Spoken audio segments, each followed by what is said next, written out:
Hello everyone, this is Farhan Noor. I hope you all are doing well. So students, इससे पहले वाली video में हमने बहुत सारी कैरेक्टरिस्टिक्स ऑफ लिविंग बीइंग बहुत ही इजी वे में एक्सप्लेन करी थी.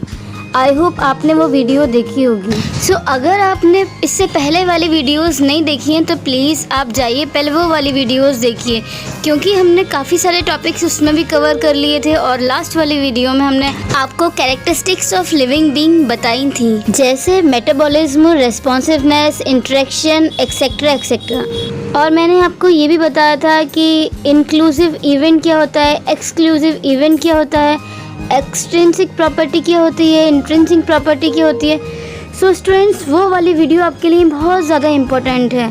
अगर आप इस पर डायरेक्टली जंप कर गए हैं तो प्लीज़ वो वीडियोस पहले देखिए. सो स्टूडेंट्स, जैसे कि आप जानते हैं कि मैंने इससे पहले वाली वीडियो में आपको कैरेक्टरिस्टिक्स ऑफ लिविंग बीइंग पढ़ा लिए थे, पर मैं आपको अब सेपरेटली एक एक करके पढ़ाऊँगी. अब मैं आपको रिप्रोडक्शन के बारे में बताने वाली हूँ. तो स्टूडेंट्स, 10th क्लास में जितना भी आपने पढ़ा है आप जानते हैं तो बहुत अच्छी बात है, क्योंकि चैप्टर स्टार्ट करा है हमने तो हम सीक्वेंस वाइज ही चलेंगे. Okay, so without wasting time let's get started. What is reproduction? क्या होता है reproduction?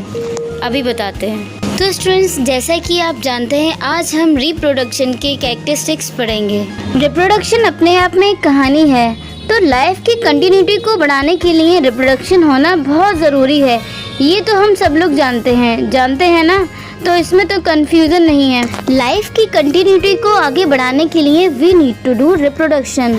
Now reproduction is one of the fundamental characteristics of living organism, और we can say that it is one of the fundamental characteristics of living being. इसका मतलब no reproduction, no continuity of the life, no characteristics of living organism. Okay, इसका मतलब है अगर कोई healthy है तो बच्चा पैदा कर सकता है.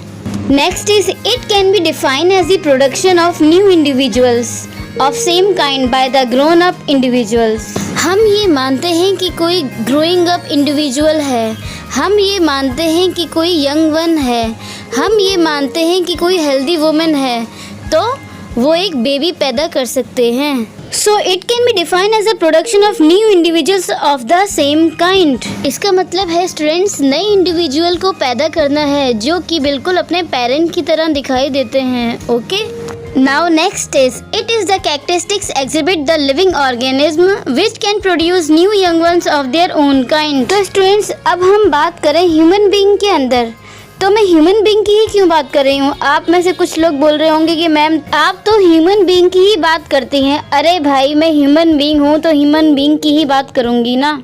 तो चलिए किसी और की ही बात करते हैं फिर. चलिए, अगर मैं किसी गोट की बात करूँ, गोट तो पता है ना, बकरी. अगर मैं बकरी की बात करूँ तो बकरी का बच्चा बकरी की ही तरह दिखेगा, और अगर मैं हाथी की बात करूँ तो हाथी का बच्चा हाथी की तरह दिखेगा ना. मतलब it is a property of living being to produce their young ones which looks like their parent. Okay, so students, आपने डायग्राम अपनी बायो की बुक में काफ़ी बार देखा होगा. आप में से कुछ लोगों को इसके बारे में पता होगा, कुछ लोगों को नहीं पता होगा. जिन लोगों को पता है तो बहुत अच्छी बात है, जिन लोगों को नहीं पता तो बस अभी समझाते हैं. ये है मेल स्पर्म, ये है फीमेल एग. इन दोनों के बीच में फर्टिलाइजेशन होता है तो जाइगोट बनता है. स्पर्म जो होता है सिंगल एन, इसके पास होते हैं 23 क्रोमोसोम्स. इस कंडीशन को आप कहते हैं हैप्लॉइड कंडीशन. ओके, अगर 23 की जगह 46 होता तो ये होती डिप्लॉइड कंडीशन. तो स्टूडेंट्स, फीमेल में भी होता है सिंगल एन, इसे भी आप हैप्लॉइड कंडीशन कहते हैं. ओके, जब इन दोनों में 23 क्रोमोसोम्स होते हैं तो क्या होता है? फर्टिलाइजेशन. उससे फॉर्म होता है जाइगोट. तो जाइगोट के पास होता है 2n. So if the male is combined with the female, they fertilize the sperm and ova. Then what will happen? The process is called as fertilization and the resultant is called as zygote. अब थोड़ा आगे बढ़ते हैं. फिर क्या होगा? फिर students, cell division. Cell division से क्या होगा? एम्ब्रियो बनेगा. Embryo is the mass of cell. Once the embryo start arranging their cell, start more division, then what will happen?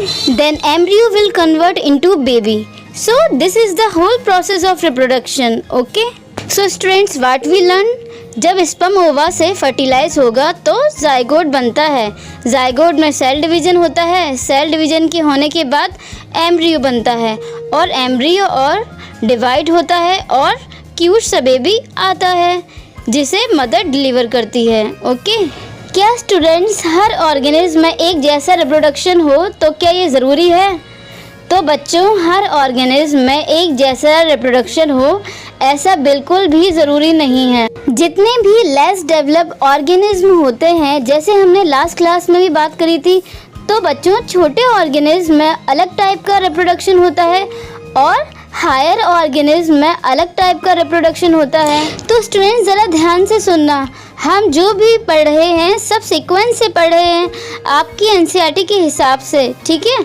आप बस मेरे लेक्चर देखना, आपकी एनसीईआरटी कवर हो जाएगी इंशाल्लाह। ओके, तो चलिए स्टूडेंट्स अपने टॉपिक पर आते हैं। हम बात कर रहे हैं रिप्रोडक्शन की। So there are 2 mode of reproduction. First is asexual reproduction, जिसमें एक पेरेंट ही चाहिए, और दूसरा है आपका सेक्सुअल रिप्रोडक्शन, जो कि 2 पेरेंट के बीच में होता है। तो नेक्स्ट क्लास में मैं आपको एसेक्सुअल और सेक्सुअल रिप्रोडक्शन के बारे में बताऊंगी। So that's all about it. If you like this video, hit the like button, share it with your friends, and please subscribe my channel for more videos like that. Thank you. Bye bye.